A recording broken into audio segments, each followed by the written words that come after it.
Cecilia Nina Cavendish-Bentinck, later Countess of Strathmore and Kinghorn, was a British aristocrat of great significance in the history of the monarchy. Her importance lies in the fact that she was the mother of Queen Consort Elizabeth Bowes-Lyon, the Queen Mother, and maternal grandmother of Queen Elizabeth II, making her a crucial link between the Victorian nobility of the 19th century and the modern royal family of the United Kingdom. Born into a distinguished aristocratic lineage and married to a member of the Scottish nobility, Cecilia played a significant role in the continuity of the British dynasty, contributing not only her lineage and values to the royal house, but also an example of family devotion and service during a period of great historical change. Before delving further, we invite you to subscribe to the channel and activate the notification bell so as not to miss any of our videos. Without further ado, let us begin. Early years, birth, family, and education. Cecilia Cavendish-Bentinck was born on 11th September 1862 in Belgravia, London, at the heart of the British Empire. The eldest daughter of the Reverend Charles Cavendish-Bentinck and his wife Caroline Louisa Burnaby, she was connected to the country's elite from birth. Her father came from a family of high standing. He was the grandson of William Cavendish-Bentinck, 3rd Duke of Portland, who had served as British Prime Minister. Her mother, Caroline Burnaby, belonged to the English landed gentry. Cecilia therefore grew up in a privileged environment, steeped in aristocratic tradition and afforded a solid private education befitting her status. However, her childhood was also marked by loss. Her father died when she was only 3 years old, leaving his widow to care for Cecilia and her 2 younger sisters. After being widowed, Cecilia's mother married secondly, Henry Warren Scott, an officer in the Royal Guards. As a result, the family settled at Forbes House, a stately home in Ham Common, near Richmond, on the outskirts of London. In this new home, young Cecilia was raised in close contact with the upper echelons of late 19th century British society. Indeed, it was there that she met Lord Claude Bowes-Lyon, Lord Glamis, heir to an ancient Scottish noble house. Born in 1855, Claude was serving as an officer in the Life Guards and would take advantage of his leaves from duty at Windsor Castle to frequently visit the Scott-Bentinck household. An affectionate bond developed between the two. However, any plans for marriage were initially hindered by financial considerations. Claude depended on the modest pay of a military officer, insufficient to sustain the high standard of living expected of his position, and so his intentions to marry Cecilia had to be postponed. It was only in 1881, after his financial prospects improved through a family arrangement concerning an inheritance, that the couple could formally become engaged. Marriage to Lord Glamis and life as a countess. On 16th of July 1881, at the age of 18, Cecilia Cavendish-Bentinck married Lord Claude Bowes-Lyon, then Lord Glamis, at St. Peter's Church in Petersham, Surrey. Following the wedding, she became known as Cecilia Bowes-Lyon. The union was made possible once Claude had secured financial stability. His father granted him the management of a family estate at St. Paul's, Walden Bury, providing him with sufficient income to maintain an aristocratic household. After their honeymoon, Claude left active military service and the couple settled at St. Paul's, Walden Bury, north of London, where they began raising a large family. The Bowes-Lyons would have 10 children in total between 1882 and 1902, 8 daughters and 2 sons, reflecting Cecilia's central role as a mother in an era when numerous offspring ensured the continuation of the family legacy. In 1904, Cecilia's father-in-law died, and Claude inherited the title of 14th Earl of Strathmore and Kinghorn, along with the extensive estates of his lineage. From that moment, Cecilia officially became Countess of Strathmore and Kinghorn, assuming a prominent role in the aristocracy. The Strathmore estates included imposing residences, Glamis Castle, the family's medieval stronghold in Scotland, and the St. Paul's Walden Bury estate in England. Cecilia proved herself a refined and diligent hostess in these stately homes. She was described by contemporaries as an outgoing woman of exquisite manners, capable of organizing parties and receptions with great success.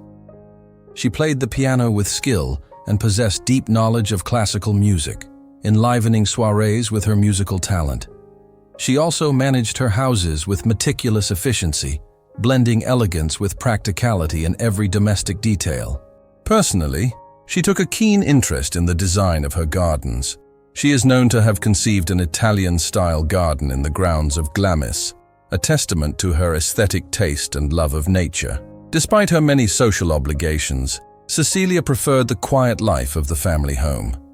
She was deeply religious, devoted time to gardening and embroidery, and found fulfillment in the intimacy of domestic life rather than in the glare of public attention.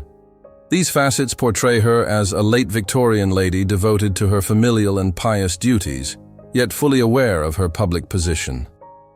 The Countess of Strathmore also faced private tragedy during these years. In 1893, her eldest daughter, Violet, died at the age of only 11 from diphtheria, a devastating blow to the family. Cecilia coped with this grief by devoting her energies to caring for her other children and fulfilling her responsibilities as a lady of the nobility. With the turn of the century, she saw several of her children reach adulthood and enter society. Her daughters made advantageous marriages with other British nobles, while her sons prepared to undertake the roles traditionally expected of the landed and military aristocracy. Service during the Great War. The outbreak of the First World War marked a turning point in the lives of Cecilia and her family, as it did for so many Britons of her generation. In response to the conflict, the Bowes-Lyons placed their Scottish residence, Glamis Castle, at the service of the war effort. The castle was converted into a hospital for wounded soldiers, and Cecilia, as lady of the house, took an active role in its management and in caring for the convalescents. Throughout the years of the Great War, the Countess worked tirelessly, organizing staff, tending to the sick, and ensuring that the improvised hospital functioned effectively. Her daughter Elizabeth, then a teenager, assisted her as a volunteer, an early lesson in duty that would later define Elizabeth's reputation as queen. However, those years also brought deep personal suffering. In 1915, Cecilia's son, Fergus Bowes-Lyon, a captain in the Black Watch Regiment, was killed in action during the Battle of Loos on the Western Front in France. The news of Fergus's death at just 26 years old was a severe blow. Soon afterwards, another son, Michael, was taken prisoner of war, although he survived. These losses, combined with the physical strain of years of effort, took a toll on the Countess's health. She developed abdominal cancer, which left her progressively incapacitated towards the end of the conflict. In October 1921, Cecilia underwent a hysterectomy to treat her illness and endured a difficult period of convalescence.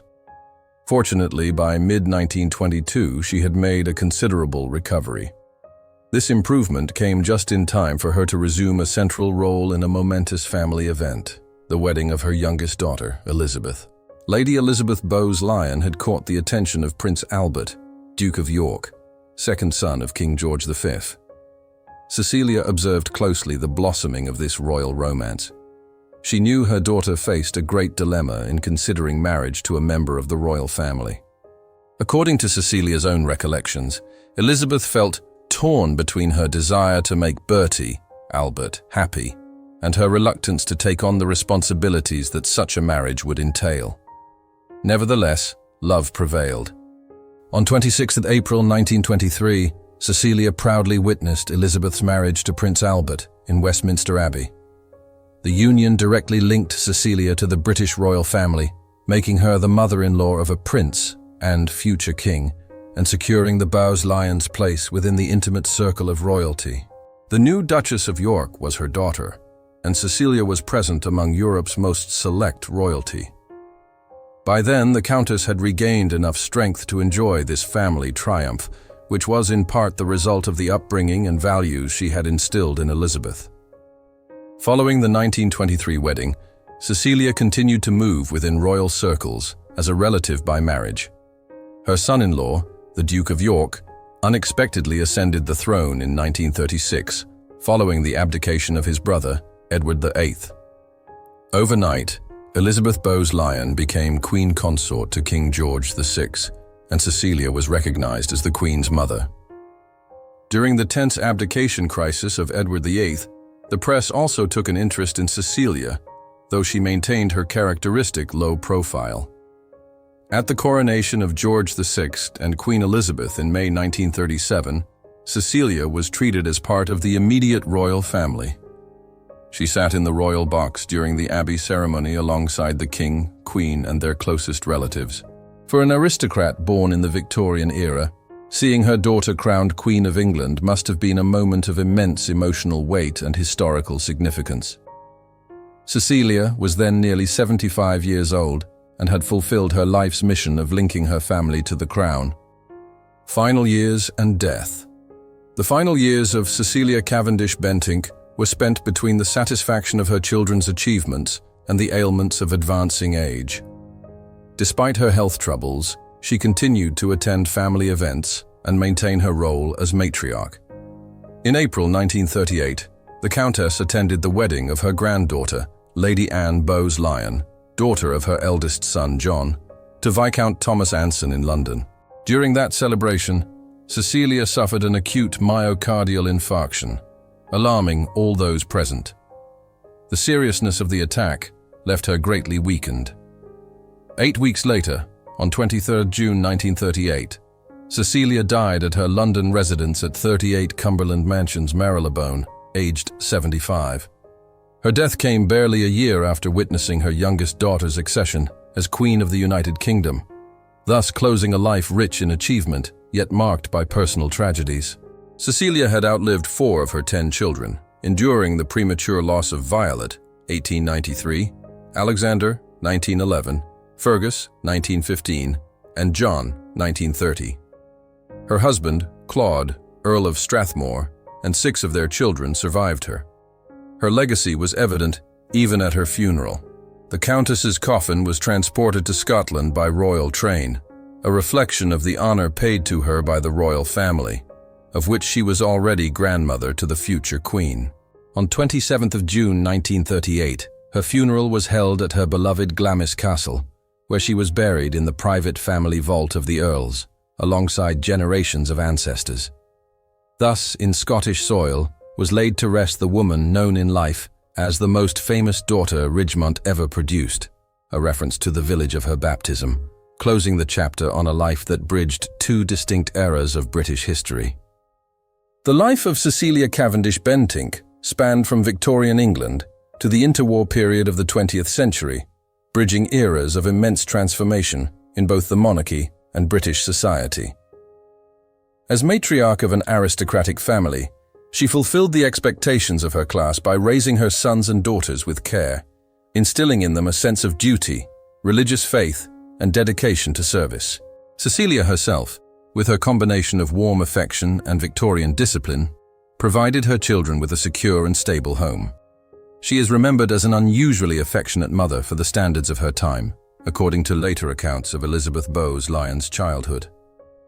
This familial warmth helped forge in Elizabeth the resilience and empathy that would define her as the Queen Mother. Thank you for staying with us until the end of the video. We hope you enjoyed it. If you have something to add, please feel free to share it with us in the comments section.